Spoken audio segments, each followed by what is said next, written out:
एक बार की बात है, किसी गुरुकुल में 3 शिष्यों ने अपनी शिक्षा संपूर्ण करने पर अपने गुरुजी से पूछा कि दक्षिणा में उन्हें क्या चाहिए। गुरुजी मुस्कुराए और फिर बड़े प्यार से कहने लगे, मुझे तुमसे गुरु दक्षिणा में एक थैला भर के सूखे पत्तियां चाहिए, ला सकोगे? वे तीनों बहुत प्रसन्न हुए, क्योंकि उन्हें लगा कि वे बड़ी आसानी से अपने गुरु की इच्छा पूरी कर देंगे। वे उत्साहपूर्वक एक ही स्वर में बोले, जी गुरुजी, जैसी आपकी आज्ञा।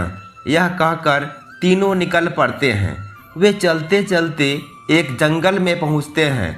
उन्होंने देखा कि वहां पर तो सूखी पत्तियां केवल एक मुट्ठी भर थी। उनके आश्चर्य का ठिकाना नहीं रहा। वे सोच में पड़ गए कि आखिर जंगल से कौन सूखी पत्तियां उठाकर ले गया होगा। इतने में उन्हें दूर से आता हुआ किसान दिखाई दिया। वे उसके पास पहुंचकर उससे विनम्रतापूर्वक याचना करने लगे कि उन्हें केवल एक थैला भर सूखी पत्तियां दे दे। किसान उन्हें बताया कि वह उसकी मदद नहीं कर सकता, क्योंकि उसने सूखी पत्तियों का ईंधन के रूप में पहले ही उपयोग कर लिया था। अब वे तीनों पास में ही बसे एक गांव की ओर इस आशा से बढ़ने लगे कि हो सकता है वहां उस गांव में उनकी कोई सहायता कर सके। वहां पहुंचकर उन्होंने जब एक व्यापारी को देखा तो बड़ी ही उम्मीद से उसे एक थैला भर सूखी पत्तियां देने के लिए प्रार्थना करने लगे। लेकिन उन्हें फिर से एक बार निराशा ही हाथ आई, क्योंकि उस व्यापारी ने तो कुछ पैसे कमाने के लिए सूखी पत्तियों को बेच दिए थे। लेकिन उस व्यापारी ने उदारता दिखाते हुए उन्हें एक बूढ़ी माँ का पता बताया, जो सूखी पत्तियाँ एकत्रित किया करती थी। पर भाग्य ने वहाँ भी उनका साथ नहीं दिया, क्योंकि वह बूढ़ी माँ तो उन पत्तियों को अलग अलग करके कई प्रकार की उपयोगी सामान बनाया करती थी। अब निराश होकर वे तीनों खाली हाथ ही गुरुकुल लौट गए। गुरु जी ने उन्हें देखते ही स्नेहपूर्वक पूछा, ले आए गुरु दक्षिणा? तीनों ने सिर झुका लिया।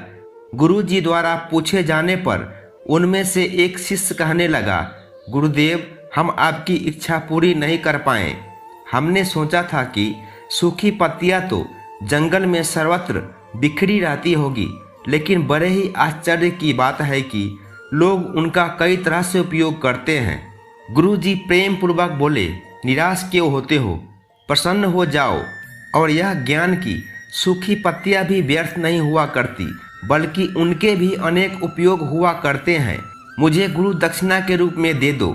तीनों शिष्य गुरु जी को प्रणाम करके खुशी खुशी अपने घर की ओर चले गए। मित्रों, सर्वोत्तम सुलभ सूखी पत्तियां भी निरर्थक या बेकार नहीं होती है, तो फिर हम कैसे किसी भी वस्तु या व्यक्ति को छोटा और महत्वहीन मानकर उसका तिरस्कार कर सकते हैं।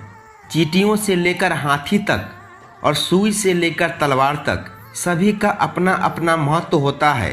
सबके प्रति उदार मन वाला व्यक्ति अपने वचनों से कभी भी किसी को आहत करने का दुस्साहस नहीं करता, और उसकी यही ऊर्जा उसके पुरुषार्थ के मार्ग की समस्त बाधाओं को हर लेती है।